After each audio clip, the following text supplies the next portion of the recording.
বিজ্ঞানী যিনি মানুষের সঙ্গে যুক্ত হতে শিখিয়েছিলেন, ডক্টর আর শ্রীধর, পদ্মশ্রী 2026। আমি সবসময় আমার নতুন উদ্যোগগুলো নিয়ে জিরো বাজেট দিয়ে শুরু করি। এক্ষেত্রে আমি বহু মানুষ ও বিভিন্ন সরকারি প্রতিষ্ঠানের সহযোগিতা আর সাপোর্টও পেয়ে এসেছি।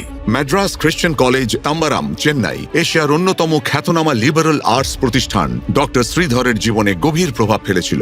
এনার প্রিয় দাদু এনাকে বড় করে তুলেছিলেন এবং সেখানে তামিল বিভাগের তিনি প্রধান ছিলেন। এনার মামা দৃষ্টিহীন ছিলেন, তিনি এনাকে দিয়ে একটা হাতে লেখা পত্রিকা তৈরি করিয়েছিলেন। এর সাথেই এনার যাত্রা এনাকে স্বদেশ মিত্রানের মতো একটি স্বনামধন্য সংবাদপত্রের জনপ্রিয় বিজ্ঞান বিষয়ক কলামে পৌঁছে দিয়েছিল। যখন ডক্টর শ্রীধর কেমিস্ট্রিতে পিএইচডি সম্পূর্ণ করেন তখন এনার ইচ্ছে ছিল এমসিসিতে অধ্যাপক হওয়ার, কিন্তু তার হয়ে ওঠেনি। অল ইন্ডিয়া রেডিওতে একটি সুযোগ এসেছিল। বিজ্ঞান নিয়ে আমি সংবাদপত্র ও পত্রিকায় যা লিখেছিলাম সেগুলি খুব কাজে লেগেছিল। আমাকে অল ইন্ডিয়া রেডিও নেটওয়ার্কের প্রথম বিজ্ঞান প্রতিবেদক হিসেবে নির্বাচিত করা হয়েছিল। ডক্টর শ্রীধর পরবর্তী 23 বছর অল ইন্ডিয়া রেডিওর সঙ্গে কাটিয়েছেন চেন্নাই, কোয়েম্বাটোর এবং পরে দিল্লিতে। এই সময় ইনি সায়েন্স ফেস্টিভ্যাল আর সম্মেলনের আয়োজন করে গেছেন এবং রেডিওকে শিক্ষার মাধ্যম করেছিলেন। এনার বিশ্বাস ছিল রেডিও ইন্টারঅ্যাক্টিভ ও অংশগ্রহণমূলক হওয়া উচিত। এই মাধ্যমের জন্য সেটাই ছিল এক নতুন দিশা। 1991 সালে সায়েন্স অ্যান্ড টেকনোলজির সহযোগিতায় তিনি শিশুদের জন্য 18টি ভাষায় বিজ্ঞান বিধি অনুষ্ঠান শুরু করেছিলেন। রামায়ণ আর মহাভারতের মতো মহাকাব্য যদি টেলিভিশনে বছরের পর বছর চলতে পারে, তাহলে একটি দীর্ঘমেয়াদী রেডিও ধারাবাহিক কেন চলতে পারবে না? এইভাবেই তৈরি হয়েছিল দ্য স্টোরি অফ ম্যান, মানব কা বিকাশ কাহিনী। এটি ছিল শিশুদের জন্য বিশ্বের সবচেয়ে দীর্ঘ সময় ধরে চলা সায়েন্স রেডিও সিরিয়াল।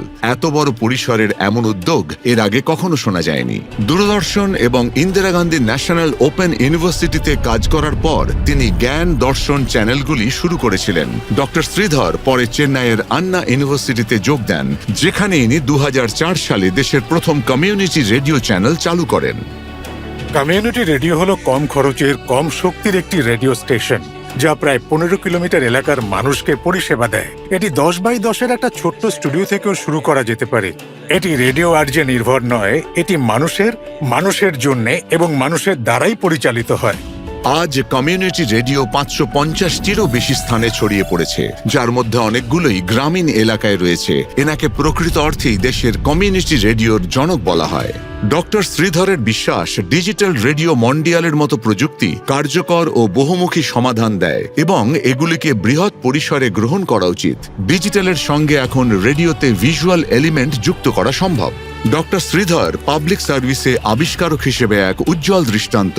উনি ওনার সম্পূর্ণ ক্যারিয়ারে কখনো কোনো সীমারেখা মানেননি। কমিউনিটি রেডিওর জন্য খুব কম বিনিয়োগের প্রয়োজন হয়। এতে সরকারি ভর্তুকিও পাওয়া যায়। এর কন্টেন্ট হওয়া উচিত crowd created, crowd source, crowd managed এবং ক্রাউড মনিটরড। আমি চাই ভারতের প্রতিটি গ্রামে একটি করে কমিউনিটি রেডিও থাকুক, যা মানুষের কণ্ঠস্বরকে তুলে ধরবে। ডক্টর আর শ্রীধর, পদ্মশ্রী 2026। কোটি কোটি নমস্কার।